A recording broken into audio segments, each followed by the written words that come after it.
예수께서 빌립보 가이사랴 지방에 이르러 제자들에게 물어 이르시되 사람들이 인자를 누구라 하느냐.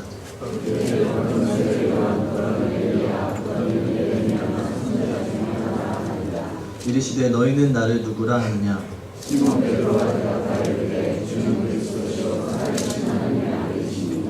예수께서 대답하여 이르시되 바요나 시몬아 내가 복이 있도다.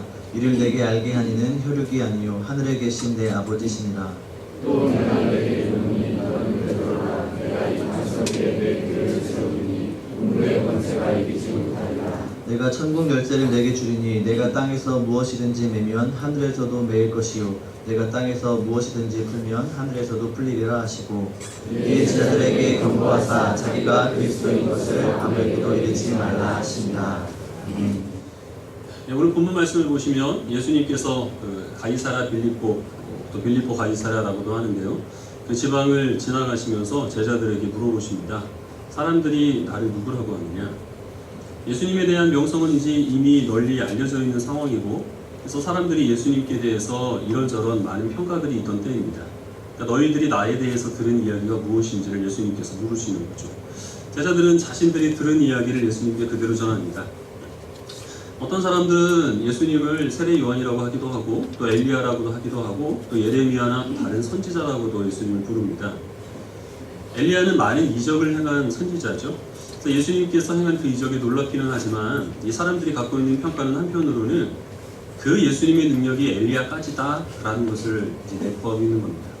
예수님의 전하신 그 모든 말씀들이 다 권위 있는 하나님의 말씀인데 그 말씀이 권위 있다는 사실은 알겠는데 그 권위가 어디까지냐 하면 과거에 엘리야가 우리 조상들에게 전한 하나님의 말씀의 그 권위 거기까지다 라는 것을 지금 암시를 하고 있는 것이죠.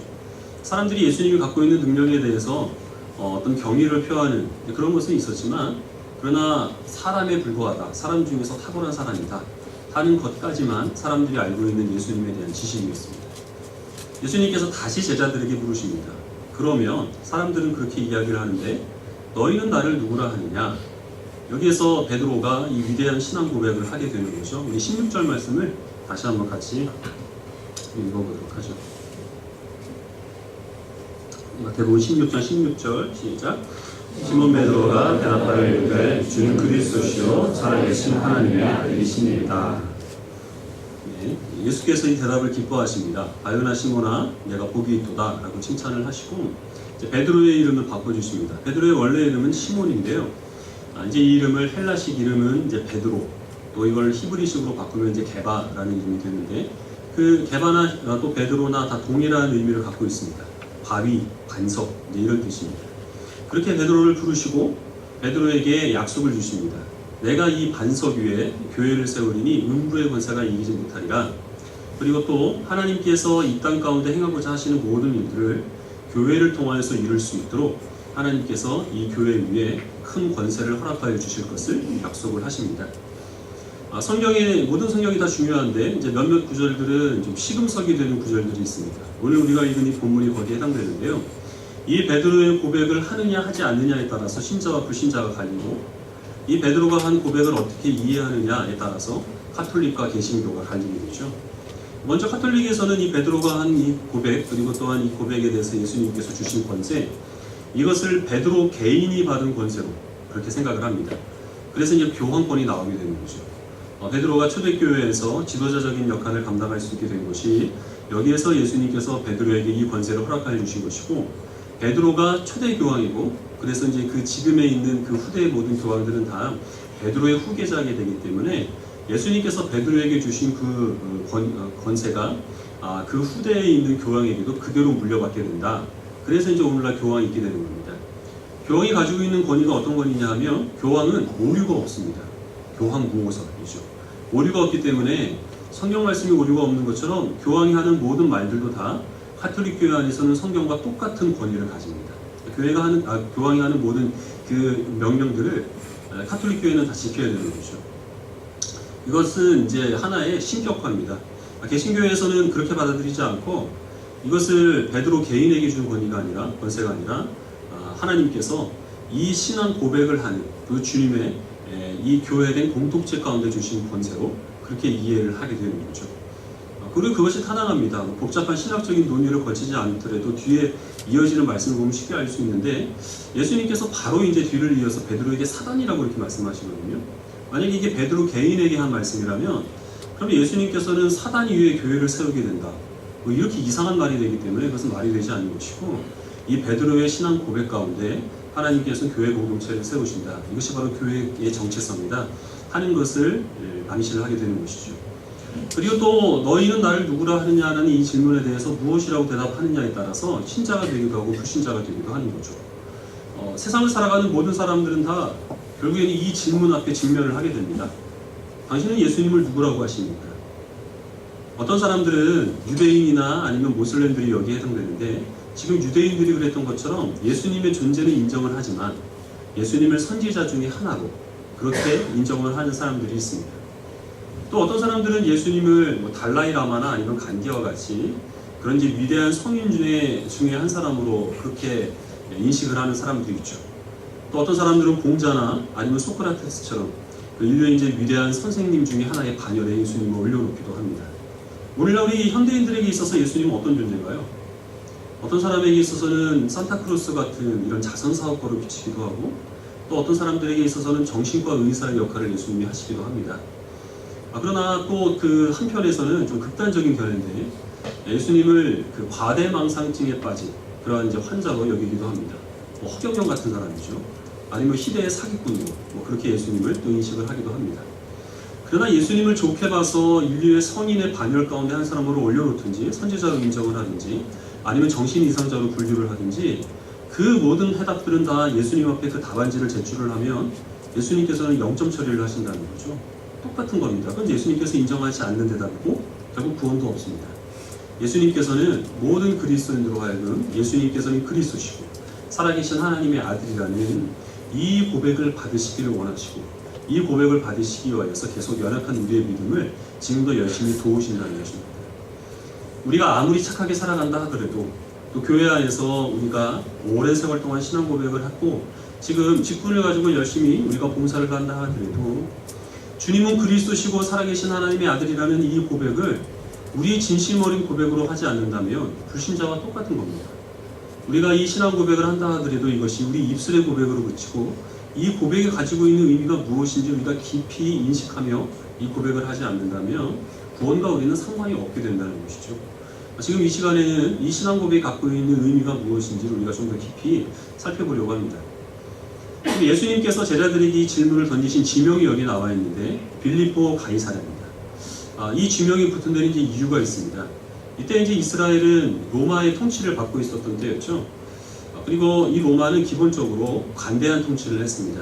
워낙 넓은 영역을 다스려야 됐기 때문에 사실 세세하게 일일이 간섭할 수도 이제 없었던 상황이죠. 그래서 로마의 어떤 반역 행위가 아니라고 한다면 이제 그 나라의 문화나 아니면 종교를 있는 그대로 사실 인정해주는 분위기였고 정치 제도에 있어서도 그 나라의 왕을 임명하는 식으로 해서 그들을 인정을 해줍니다.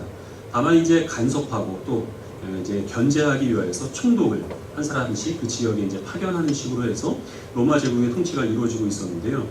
이때 이스라엘을 다스리고 있던 사람은 그 헤롯 왕입니다. 예수님께서 태어나셨을 때 예수님을 죽이려 했던 그 헤롯의 세 아들이 이 유대 지역을 3등분해서 각각 통치를 하고 있었습니다. 근데 이 가이사랴 빌립보를 다스리고 있던 그 유대의 왕이 누구냐 하면 헤롯 빌립이라는 왕이었습니다. 이 빌립이 이 도시를 건설을 한 겁니다. 그리고서 내가 이 도시를 건설했다. 이 땅은 내 땅이다. 하는 의미에서 빌립보라는 이름을 붙이게 된 것입니다. 그리고 거기에 앞에 보면 이제 그 가이사라는 이름이 하나 더 붙게 되는데 가이사가 의미하는 바는 로마 황제의 호칭입니다. 가이사죠. 영어식으로 하면은 뭐 시저가 되기도 하고 케사르가 되기도 하는데요. 이때 당시에 이 로마의 황제는 티베리우스 황제였습니다. 이 도시의 이름에 가이사라는 호칭이 붙은 이유는 이 도시가 로마 황제에게 봉헌된 도시였기 때문에 그래서 빌립보 가이사라는 이름으로 불리게 된 거죠.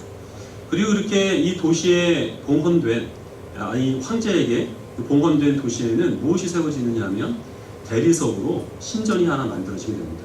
그럼 그 신전이 누구를 모시게 되느냐?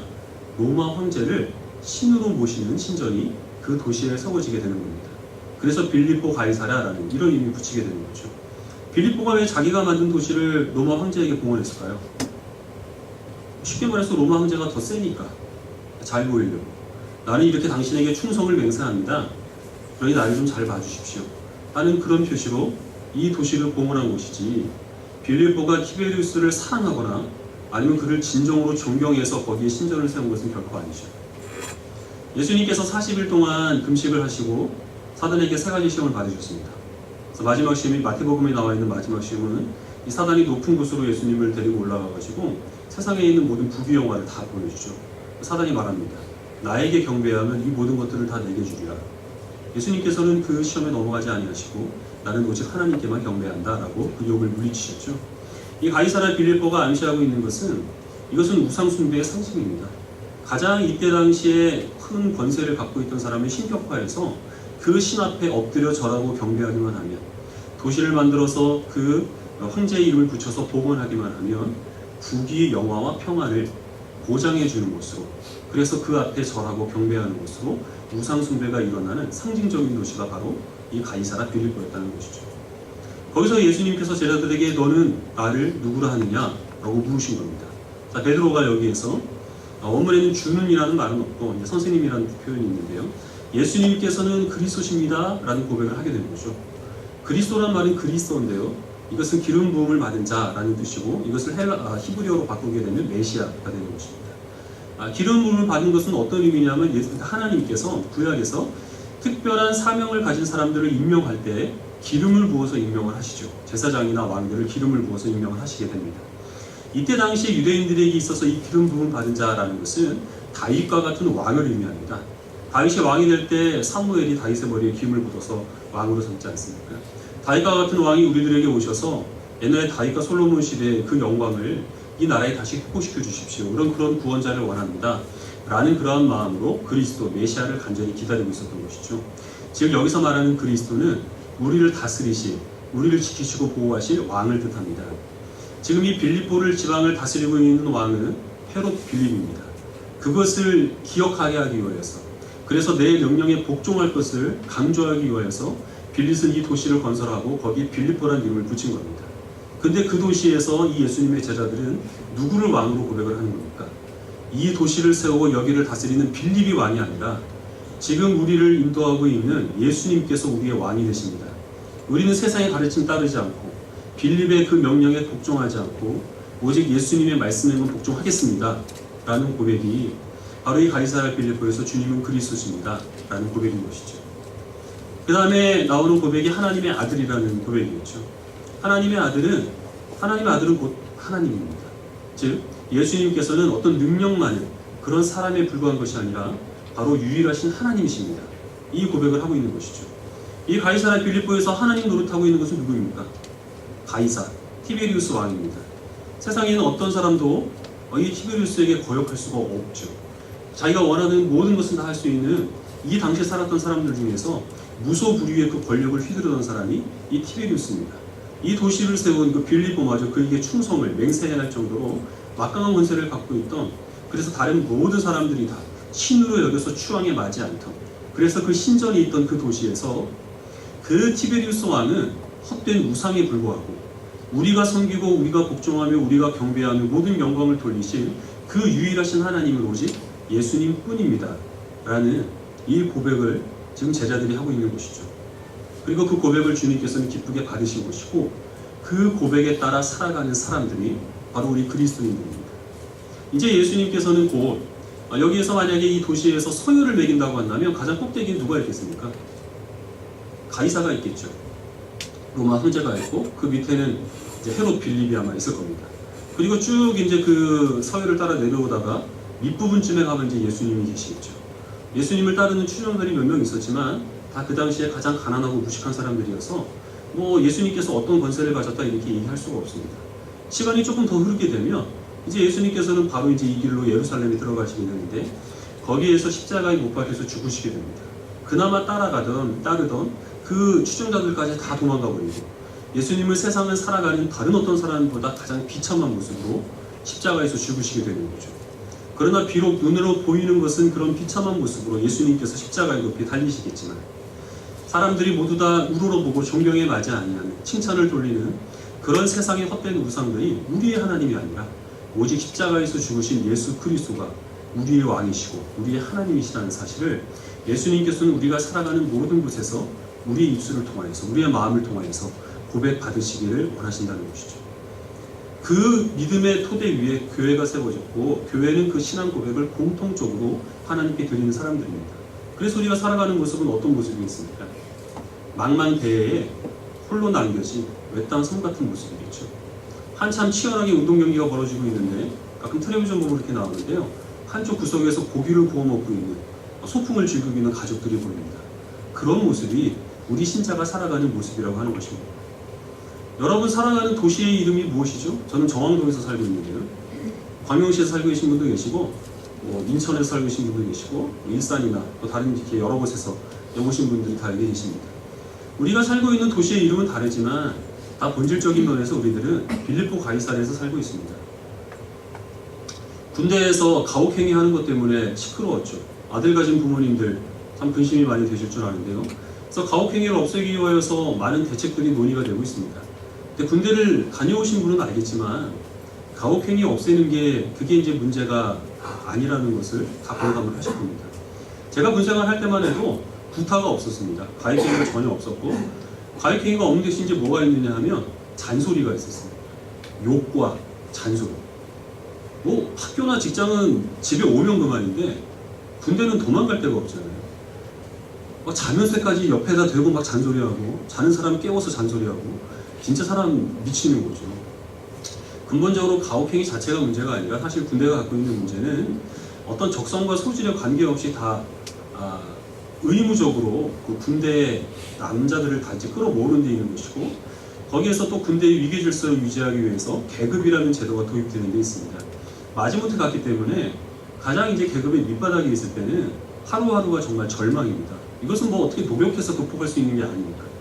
그리고 이제 조금 시간이 지나서 자기가 그 계급 가운데 가장 꼭대기 위치에 오르게 되면 정말 무소불위의 권력이 생기는 겁니다. 거기서 자기가 얼마든지 왕 노릇할 수 있고 하나님 노릇할 수가 있습니다. 거기서 자기의 인격이나 아니면 도덕심이나 이런 것을 가지고 그 자기의 권력을 마음껏 휘두르고 싶은 그 마음을 억누르지 않으면 어떤 사람이라도 악마가 되는 것은 시간 문제입니다. 근데 그것은 이 군대가 사회의 축소판이라는데 우리는 더 심각성이 있는 거죠. 아주 어린 아이들도 세 사람만 모이면 거기서 대장 노릇하는 아이가 나온다고 하죠. 여러 가지 이제 기준을 따라서 거기서 왕 노릇하는 아이들이 있습니다. 학교에 들어가게 되면 다양한 기준에 따라서 어떤 아이들이 거기서 우두머리 노릇을 하는 아이들이 있죠. 남자친구들 사이에서는 아마 주먹이 제일 센 아이, 이 아이들이 왕 노릇할 것이고 게임에서 가장 그 키우는 캐릭터 레벨이 높은 아이, 뭐 이런 아이들이 또 왕 노릇할 것이고 여자애들 사이에서는 또 외모가 중요한 기준이 되겠죠. 선생님들 사이에서는 공부 잘하는 아이, 아니면 집안 배경이 좋은 아이들, 이런 식으로 해서 사람들은 본능적으로 다 어떤 서열을 매기는데 익숙한 그런 세상을 우리가 살아가고 있게 되는 것이죠. 대학에 들어가거나 취업을 하게 되면 대학과 직장 자체가 하나의 서열이 됩니다. 제가 대학에 들어갔을 때 신학생들한테 다 학교 마크가 크게 새겨진 화일을 나눠주는데 저는 이 주안역에서 전철을 타고 계몽역에서 내렸는데요. 주안역에서 전철을 타고 한 부천역까지 오는 때까지는 신입생들이 전부 다 그 화일 마크가 잘 보이게 앞으로 이렇게 들고 있습니다. 왜냐하면 그 지역에서는 우리 학교가 하버드니까요. 근데 이제 부천역을 지나서 온수역, 뭐 오류역, 계곡역 이렇게 갈수록 아이들이 점점 그 화일을 가방에 집어넣게 되는 거죠. 안 보이게 하는. 이런 식으로 해서 계속 우리들은 다양한 기준을 가지고 줄 세우는 문화에 익숙해 있다가 이제 사회로 직접 나가게 되면 뭐 대학에서는 학점이라든지 영어 시험 점수라든지 뭐 이런 것을 가지고 역시 끊임없이 이 1등이 있고 꼴등가 있는 그런 세상을 살아가다가 사회에 나가게 되면 그런 다양한 기준들이 좀 하나가 획일화되는 경향이 일어납니다. 경제력이죠. 그래서 경제력이 조금 앞서 있는 사람들은 다른 사람들이 다 신처럼 받들게 되고 그 사람 마치 자기가 하나님이 된 것처럼 왕이 된 것처럼 자기보다 경제력이 떨어진 사람들을 위해서 왕으로 군림하려는 그런 습성들을 드러내려는 것이 우리가 살아가고 있는 이 세상의 모습입니다. 우리가 오디션 프로그램에 열광을 하고 스포츠 경기에 1위 1위 하는 그런 이유가 아마 거기에 있지 않겠습니까? 대리 만족을 얻으려고 하는 것이죠. 물론 열심히 노력하고 그래서 자기 분야에서 어떤 하나의 성과를 이뤄낸 사람들에게 우리가 참 아낌없이 칭찬의 박수를 쳐주는 것은 당연한 것인데 문제는 이제 거기서 그치지 않는다는 것이 있습니다. 여러 가지 다양한 분야에서 누구나 다 최고가 될 수 있는 것이 그것이 하나님께서 우리에게 다양한 은사를 주신 목적이죠. 근데 세상의 기준은 그렇게 다양하지가 않다는 거죠. 이런저런 많은 일들을 다 이루어갔어도 나중에 결국 이걸 물어봅니다. 그거 해서 얼마 벌었는데? 결국 그거 아닙니다. 그렇게 해서 결국 최고의 자리에 오른 사람들은 극소수에 불과하고 그 극소수에 오른 몇몇 사람들이 모든 권력과 그리고 물질과 사람들의 인정과 칭찬과 존경들을 다 독차지한다는 데 문제가 있는 것이죠. 그리고 그렇게 하지 못한 사람들은 어떻게 되죠? 그 사람들에게 잘 보여서 어떻게든 그 덕을 얻으려고 하거나 아니면 그런 모습이 되기 위하여서 처절하게 노력을 하거나 그런 모든 것들에 다 실패하면 나는 나고자고 나는 실패자로 그렇게 절망스럽게 살아가는 것이 그것이 우리가 살아가는 인생의 모습입니다. 그런 의미에서 우리가 살아가고 있는 이 땅은 결국에 우리들은 빌립보 가이사라에서 벗어날 수가 없다고 하는 것입니다. 그러나 주님께서는 그런 이 빌립보 가이사라에서 우리들에게 이 신앙 고백에 따라 살아가는 삶을 원하신다는 것이죠. 작년 수능 시험을 보기 전에 요한복음 5장 말씀으로 우리 수험생들을 위로했었는데요. 요한복음 5장에 보면 베데스다 물가에서 많은 병자들이 누워있죠. 거기에 사람들이 누워있는 이유가 무엇이냐면 천사가 가끔 내려와서 그 이제 물을 동하게 하는데 가장 먼저 그 물에 들어가는 환자는 낫게 된다 하는 이런 전설 때문에 거기 모여 있었습니다. 그러니까 거기 있는 사람들은 다 눈을 부릅뜨고 언제 천사가 내려와서 그 물을 동하게 하는지 그리고 또 그렇게 되자마자 가장 먼저 자기가 거기에 들어가기 위해서 그 진치고 있던 사람들이 거기에 있던 사람들입니다. 거기에 38년 된 병자가 있었는데 예수님께서 그 사람을 만나게 되죠. 본문을 다시 한번 보시죠. 요한복음 5장 말씀입니다.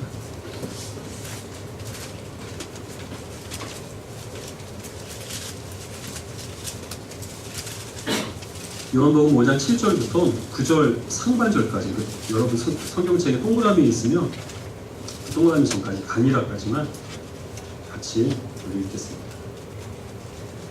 요한복음 5장 7절부터 9절입니다. 시작. 병사가 대답하되 주여 우리 움직일 때에 나를 못에 넣어주는 사람이 없어 내가 가는 동안에 다른 사람이 먼저 내려가나이다. 예수께서 이르시되 일어나 내 자리를 들고 걸어가라 하시니 그 사람이 곧 나와서 자리를 들고 걸어갑니다. 지금 예수님께서 가지고 계신 그 능력을 이 병자의 모든 병들을 말씀 한마디로 고쳐주실 뿐만 아니라 이 병자가 앞으로 세상을 살아가면서도 필요한 모든 것들을 다 공급하시고도 나눔이 있고 그리고 또한 그 어떤 사람도 해결해 줄 수 없는 이 병자의 죄와 그리고 죽음의 문제까지 다 해결할 수 있는 능력이 예수님께 있습니다. 그런데 이 병자는 예수님을 제대로 알지를 못하기 때문에 무엇을 부탁을 합니까? 다른 사람들보다 나를 먼저 이 물에 넣어 주십시오. 우리가 하는 표현으로 바꾸면 나를 1등 되게 해주세요. 나를 저 사람들보다 이기게 해주세요. 이것을 지금 병자가 예수님께 고백을 하고 있는, 예수님께 소원으로 아뢰고 있는 것입니다. 어쩌면 우리가 신앙생활을 하면서 하나님께 갖고 있는 소원이 이 병자가 지금 예수님께 하는 이 소원에 불과할 수도 있습니다. 다른 사람이 이기게 해주세요. 나 1등 되게 해주세요. 왜냐하면 세상에 있는 그 물질, 그 부귀, 그리고 세상의 권력들은 무한한 것이어서 노력하고 또 성실하게 살아가는 모든 사람들에게 공평하게 주어지는 것이 아니죠. 이것은 제한적인 것이어서 내가 더 많은 것을 차지하기 위해서는 다른 사람을 빼앗을 수밖에 없는 이 경쟁적인 구조 가운데 우리는 세상을 살아가게 되는 겁니다. 그래서 나 성공하게 해주세요. 나 잘되게 해주세요. 이웃을 배려하지 않고 우리가 하나님께 이 소원을 드리게 되면 우리는 결국 다른 사람들은 어찌되든지 물이 동했을 때 내가 먼저 들어가서 나 혼자 낫겠습니다. 그거 좀 도와주세요. 예수님께 그것을 고백할 수밖에 없습니다. 이 소원을 가지고 우리가 예수님께 끊임없이 계속 거듭해서 이 소원을 아뢰게 되면 우리는 무엇을 얻을 수 있을까요? 예수님께서는 이 병자의 소원을 들어주지 않으셨습니다.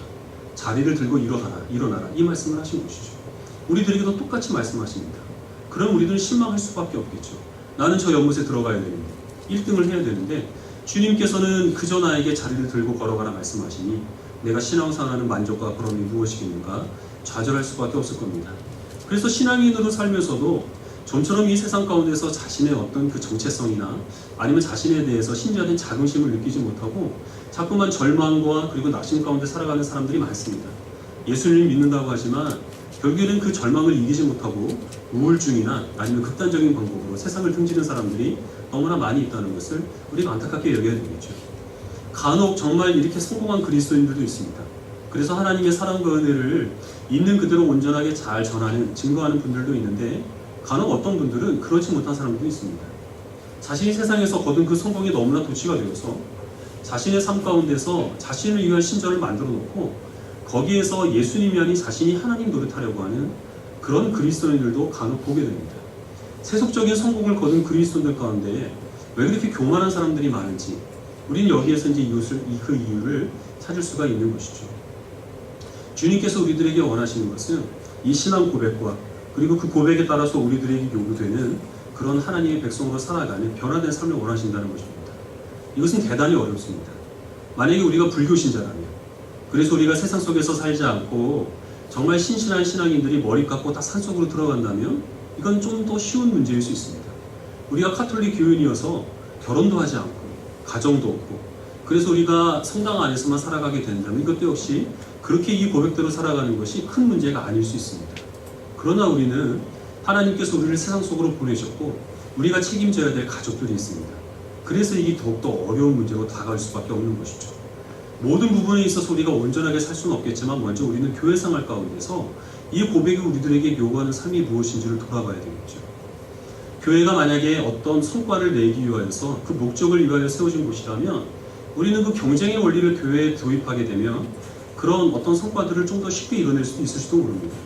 전도 대회를 하고 그래서 많이 전도한 사람들을 시상하고 아니면은 구역 예배 때 몇 명이 모이는가, 구역 헌금이 얼마가 모이는가 하는 것들을 주보에 명기하고 잘 되고 있는 구역들에게 또 역시 마찬가지로 크게 시상을 한다는 식으로 하든지 아니면은 헌금 바구니를 돌리거나 헌금 드린 사람들의 그 이름을 하나하나 호명한다든지 하면 좀 더 우리는 그런 목적하는 일에 쉽게 도달할 수도 있을 겁니다. 물론 그런 일에 대해서 우리가 어떤 그 거부감을 가지거나 그렇게 하고 있는 교회에 대해서 정죄하는 것은 옳지 않은 일이죠. 그런데 우리 교회에서는 왜 그렇게 하고 있지 않은지에 대해서는 공통적인 이해가 있어야 될 줄 압니다. 그런 경쟁의 논리가 도입되면 우리들은 쉽게 사람을 신격화할 수 있게 된다는 것이죠. 그리고 또한 그렇지 못한 자신의 모습에 대해서 다른 방법으로 합리화하거나 끊임없이 자신을 자책할 수 있다는 것입니다. 그렇기 때문에 우리가 열심히 하나님께 헌신하고 또 주의 일을 이루기 위하여서 수고하는 그런 모든 일들이 잘못된 동기로 이루어지게 되면 자칫하면 우리들은 열심히 하나님 앞에 범죄하는 것이 될 수 있기 때문에 그런 우려로 이런 경쟁의 원리를 저는 되도록이면 교회에 도입하지 않았으면 좋겠다 하는 그런 마음을 가지고 있습니다. 물론 또 이런 것들이 필요할 때도 어느 정도는 있을 수는 있겠죠. 그러나 우리들은 항상 우리들의 세상과 다른 모습, 다른 원리에 따라 살아가야 한다는 그리고 무엇보다 교회 안에서 그 일들이 이루어진다는 것을 우리들은 늘 기억해야 될 줄 압니다. 부모님들이 아니면은 어떤 자녀들이나 다른 사람들이 살아가면서 이웃에 대해서 질투심을 느끼게 되는 경우가 어떤 경우입니까? 비교가 될 때죠. 내 자녀보다 다른 자녀들이 다른 사람들에게 조금 더 칭찬을 받는다든지 그럼 우리들은 몸내 아쉽습니다. 우리 아버지 또 우리의 남편보다 다른 집 아버지와 다른 집 남편이 더 빠른 속도로 승진을 한다든지 똑같은 동네에 살고 있었는데 내 옆집은 돈을 많이 벌어서 더 좋은 동네로 이사 간다든지 하게 되면 우리는 금방 질투심을 느끼게 되는 것이죠. 그러나 우리 교회에서는 어떻습니까? 교회에서는 네 자녀 내 자녀가 따로 있을 수 있을까요? 우리들은 하나님을 아버지로 그렇게 섬기고 있는 한 가족으로 부름을 받았습니다. 다른 집 자녀가 잘 되는 것은 곧 우리 집의 둘째 아들이 잘 되는 것과 똑같은 것이죠. 또 다른 집이 좀 더 어떤 그 세상 가운데서 많은 유익을 누리게 된다 하는 것이 있게 되면 그것은 마치 내가 잘 된 것처럼 진심으로 축하해 줄 수 있는 곳이 먼저 교회가 되어야 되는 것입니다. 나보다 조금 더 뒤처지는 사람이 보이게 된다고 한다면 그것은 곧 나의 연약함으로 여겨서 정말 겸손한 마음으로 그를 위로하고 격려하는 일들이 먼저는 교회 안에서 이루어져야 되는 것이고 우리는 그러한 모습으로 세상에 나아가서 이 복잡하고 치열한 세상 가운데서도 우리가 똑같이 성실하고 그리고 열심히 있는 사람으로 살아가지만 그 목적이 다른 사람들의 것을 뺏어 다른 사람들을 위해 군림하기 위함이 아니라 나를 통하여 하나님의 영광을 드러나게 하시고 나를 통하여서 나와 관련된 다른 사람들에게 유익을 끼치게 하시기 위하여서 하나님께서 나에게 이곳으로 보내셨다는 그 믿음을 가지고 살아가는 것, 바로 그것이 주는 그리스도시고 살아계신 하나님의 아들이라는 이 고백에 따라 살아가는 신자의 온전한 삶이라는 사실을 우리들은 항상 기억해야 되겠습니다. 세상을 살아가는 모든 사람들에게 주님께서는 지금도 끊임없이 이 질문을 던지고 계십니다. 당신은 나를 누구라고 하십니까? 이미 믿어서 그리스도인이 된 우리들에게도 주님께서는 우리의 정체성을 잃지 않게 하시기 위하여서 계속해서 이 질문을 던지십니다. 너는 나를 누구라고 하느냐? 지금 네가 이 가이사라 빌립보와 같은 이 치열한 세상을 살아가면서 너는 누구를 왕으로 삼고 살아가느냐? 넌 능력 있는 사람, 어떤 많은 것을 해줄 수 있는 사람들을 신격화하고 있는 그런 이 세상을 살아가면서 너는 지금 누구를 신으로 섬기며 누구 앞에 경배를 하고 있느냐 하는 질문들을 세상을 살아가는 동안 주님께서는 우리들에게 끊임없이 던지고 계시는 것입니다. 거기에 우리는 무엇이라고 대답을 해야 되겠습니까? 두 가지 중에 하나입니다.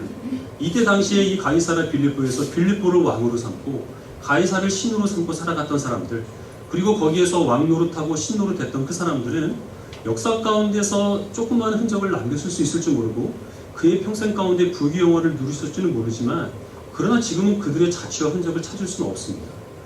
그러나 바로 이 가이사라 빌립보에서 세상의 조롱을 받고 바로 이 믿음 때문에 고난을 당하는 한이 있다 하더라도 그러나 내가 섬길 하나님은 오직 주 예수 그리스도뿐이고 십자가에서 못 박이신 그 주님께서 우리를 그 길로 인도하시기 때문에 나는 그 길에서 주님께 순종하겠노라 주님을 왕으로 그리고 하나님으로 고백했던 그 무수한 신자들은 지금도 하나님의 품 안에서 하나님께서 약속하신 안식과 그리고 부귀와 영원한 이 평안함을 누리고 있다는 사실을 우리들은 기억해야 되겠으며 바로 그것이 하나님께서 우리에게 약속하신 영생의 복락이라는 사실을 기억하며 살아가시길 바랍니다.